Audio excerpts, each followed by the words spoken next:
Hello hi नमस्कार, आप सुन रहे हैं जागरण पॉडकास्ट की फटाफट खबरें और मैं हूं आपके साथ शताक्षी सिंह। आज तारीख है 3 नवंबर की और दिन है शुक्रवार का। चलिए आपको बताते हैं आज दिन भर की तमाम बड़ी खबरें। सबसे पहली खबर है दिल्ली के पोल्यूशन की। देखिए दिल्ली में इन दिनों सांस लेना दुश्वार हो गया है। हवा का वायु गुणवत्ता सूचकांक यानी कि AQI 400 के पार पहुंच चुका है। यानी अब दिल्ली NCR की हवा खतरनाक स्तर पर पहुंच चुकी है। इसके चलते राजधानी में चरणबद्ध प्रक्रिया कार्य योजना यानी कि ग्रैप 3 के तीसरे चरण को लागू कर दिया गया है। एजेंसी INAS के मुताबिक गुरुवार शाम 5 बजे तक दिल्ली का AQI 402 दर्ज किया गया था। दिल्ली में गैर जरूरी निर्माणों पर रोक लगा दी गई है। राजधानी दिल्ली में हल्के कमर्शियल वाहनों और डीजल ट्रकों की एंट्री पर भी रोक लगा दी गई है।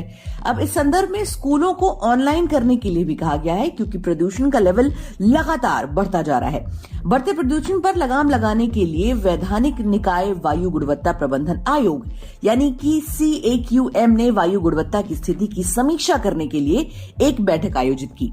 इसके साथ ही गुणवत्ता परिदृश्य के साथ साथ मौसम संबंधी स्थितियों और जहरीली होती हवा को लेकर भी समीक्षा की गई है। अगली खबर की तरफ बढ़ेंगे और बात कर लेंगे PM नरेंद्र मोदी की। प्रधानमंत्री नरेंद्र मोदी शुक्रवार को राष्ट्रीय राजधानी दिल्ली में भारत मंडपम में वर्ल्ड फूड इंडिया में के दूसरे संस्करण का उद्घाटन करेंगे। इस दौरान PM 1 लाख से अधिक स्वयं सहायता समूहों को शुरुआती पूंजी सहायता वितरित करेंगे। वो एक फूड स्ट्रीट का भी उद्घाटन करेंगे। इसमें क्षेत्रीय व्यंजनों और शाही पाक विरासत को दिखाया जाएगा, जिसमें 200 से अधिक शेफ भाग लेंगे और पारंपरिक भारतीय व्यंजन पेश करेंगे। इसका पहला संस्करण साल 2017 में आयोजित किया गया था, लेकिन बाद के सालों में कोरोना महामारी के कारण इसका आयोजन नहीं हो सका। वहीं आज भूटान के जो किंग हैं वो भारत के दौरे पर आएंगे। चीन के साथ अपने सीमा विवाद को जल्द से जल्द सुलझाने की सहमति बनाने के कुछ ही दिनों बाद भूटान के राजा जिग्मे वांगचुक भारत दौरे पर हैं। वांगचुक इस 8 दिवसीय दौरे से पहले भारत में शुक्रवार को असम राज्य पहुंचेंगे। असम में उनका प्रवास 3 दिनों का है।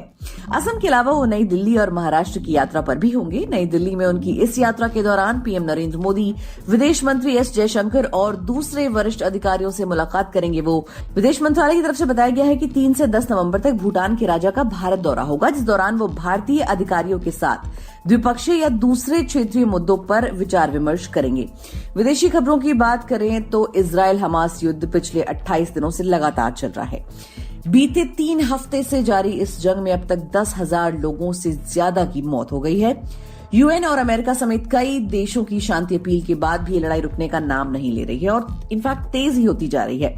इजराइल हमास युद्ध में पहले हिजबुल्ला आया और अब फिलिस्तीनियों के समर्थन में यमन के हूतियों की भी एंट्री हो गई है।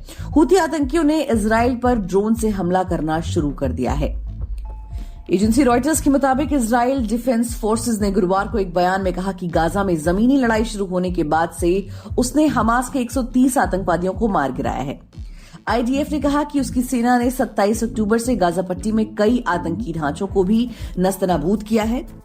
IDF हवाई, समुद्र और जमीन से हमास का मुकाबला कर रहा है लगातार। खेल जगत की बात करें तो टीम इंडिया ने ICC वर्ल्ड कप 2023 की सेमीफाइनल का टिकट हासिल कर लिया है। रोहित की पलटन ने एक तरफा मुकाबले में श्रीलंका को 302 रन से पीटते हुए अंतिम 4 में अपनी जगह पक्की कर ली।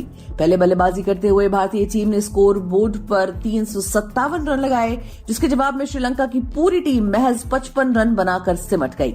इस जीत के साथ ही टीम इंडिया ने पॉइंट्स टेबल में नंबर 1 की कुर्सी को फिर से हासिल कर लिया। तो दोस्तों आज के लिए फिलहाल इतना ही। देश और दुनिया की तमाम खबरों को जानने के लिए जुड़े रहिए हमारे साथ और सुनते रहिए जागरण खबरनामा।